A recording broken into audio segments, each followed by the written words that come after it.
اب تمہاری شوخی، معصومیت، الہڑپن بھی مجھے اپنی طرف کھینچنے لگا۔ اکثر ایسی راتوں کی یادیں میرے دل پر نقش ہو گئیں جب ہم تینوں ڈرائنگ روم میں بیٹھے کافی کی پیالی سامنے رکھے ہوئے خوب گرم گرم بھنی ہوئی مونگ پھلی کھاتے تھے، گھنٹوں اردو اور انگریزی ادب پر بحث کیا کرتے تھے۔ کیسے پیارے دن تھے وہ، جب میرے دل میں یہ ٹیس نہ تھی، یہ درد نہ تھا، یہ الجھن نہ تھی۔ بس زندگی مسلسل ایک مسکراہٹ بن کر رہ گئی تھی، بس زندگی مسلسل ایک مسکراہٹ بن کر رہ گئی تھی۔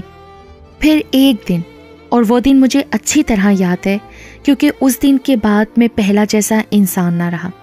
میرے سوچنے کا انداز، میری زندگی کا مقصد، سبھی کچھ تو بدل دیا تھا تم نے۔ ہاں، اس کی ذمہ دار تم تھیں، صرف تم۔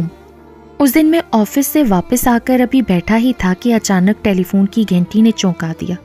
دوسری طرف تم تھیں، تمہاری شیریں آواز کانوں میں رس گھول گئی۔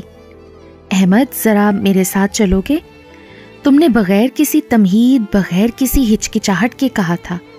ضرور ضرور، کیوں نہیں؟ کیا بابر آفس سے آ گیا؟ نہیں، بابر نہیں چلیں گے۔ تمہارے لہجے سے تلخی صاف ظاہر تھی۔ آج وہ آفس سے دیر سے آئیں گے، اور تم نے فون رکھنا چاہا، مگر میں نے کسی انجانے خوف سے لرز کر کہا، کیوں، خیر تو ہے؟ تم جھنجھلا گئی۔ اگر ساتھ چلنا ہو تو جلد آ جاؤ، زیادہ سوال مت پوچھو۔ اور پھر تم نے فون رکھ دیا تھا۔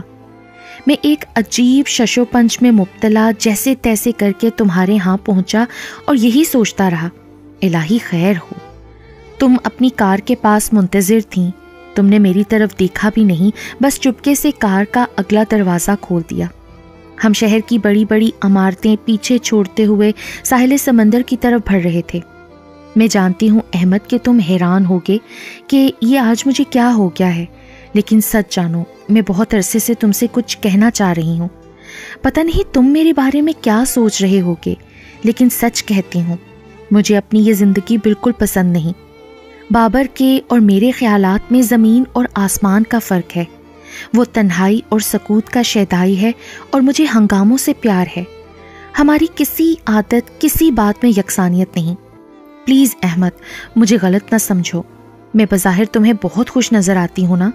تم سوچ رہے ہو کہ میں کیسی ناسمجھ ہوں، دنیا کی کون سی چیز مجھے میسر نہیں، لیکن یہ سب آرام، یہ آسائش، یہ زرق برق کپڑے، عالیشان بنگلہ، نوکر چاکر، کار، دولت، یہی انسان کو خوش رکھنے کے لیے کافی نہیں ہے احمد۔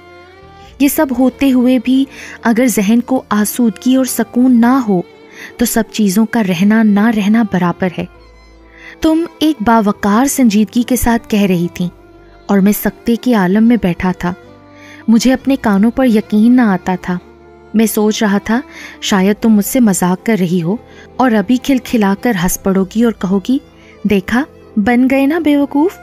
لیکن میں نے تمہاری آنکھوں میں دیکھا جہاں سنجیدگی کے ساتھ ساتھ زندگی کا سارا دکھ، درد اور کرب سمٹ آیا تھا۔ تم نے کار روک لی، دھیرے دھیرے ٹہلتے ہوئے ہم پانی کی طرف چلے گئے۔ تم تھکی تھکی، اداس اداس سی ایک طرف بیٹھ گئیں۔ دور پانی کی سطح پر غروب ہوتے ہوئے سورج نے ایک آگ سی لگا رکھی تھی۔ پانی کی لہریں سورج کی طرف یوں اٹھتی تھیں جیسے کہ اسے اپنی آغوش میں لے کر ہی واپس لوٹیں گی۔ کیسا سہانا منظر تھا نا۔ میں نے تمہاری طرف دیکھا، تمہارا معصوم حسن، اڑتے ہوئے بال، افسردہ آنکھیں، تمہارے لرزتے ہوئے ہونٹ، یہ سب مل کر میرے دل و دماغ میں ہلچل سی مچا رہے تھے۔ یہ سب باتیں سن لینے کے بعد مجھے تمہیں جھٹک دینا چاہیے تھا، تمہیں ڈانٹنا چاہیے تھا اور زبردستی تمہیں گھر واپس لے جانا چاہیے تھا۔ میرا فرض تھا کہ میں تم سے کہتا کہ ہوش میں آ جاؤ انیلا، کہ بابر جیسے عظیم اور رئیس انسان کو ٹھکرا کر تم مجھ جیسے معمولی آدمی کی طرف کیوں بڑھ رہی ہو؟ بابر میں اور مجھ میں زمین اور آسمان کا فرق ہے، ایسی بلندی اور پستی کا کوئی مقابلہ نہیں، لیکن میں یہ سب کچھ نہ کہہ سکا۔ میں فرشتہ تو نہیں تھا نا۔ شام کا وہ حسین سما، تمہارا وہ افسردہ حسن، وہ بھیگی بھیگی سی آنکھیں، یہ سب کچھ مل کر میرے چٹان جیسے مضبوط عزم کو ہلا دینے کے لیے کافی تھا۔ مجھ سے رہا نہیں گیا اور میں نے وفور جذبات سے مغلوب ہو کر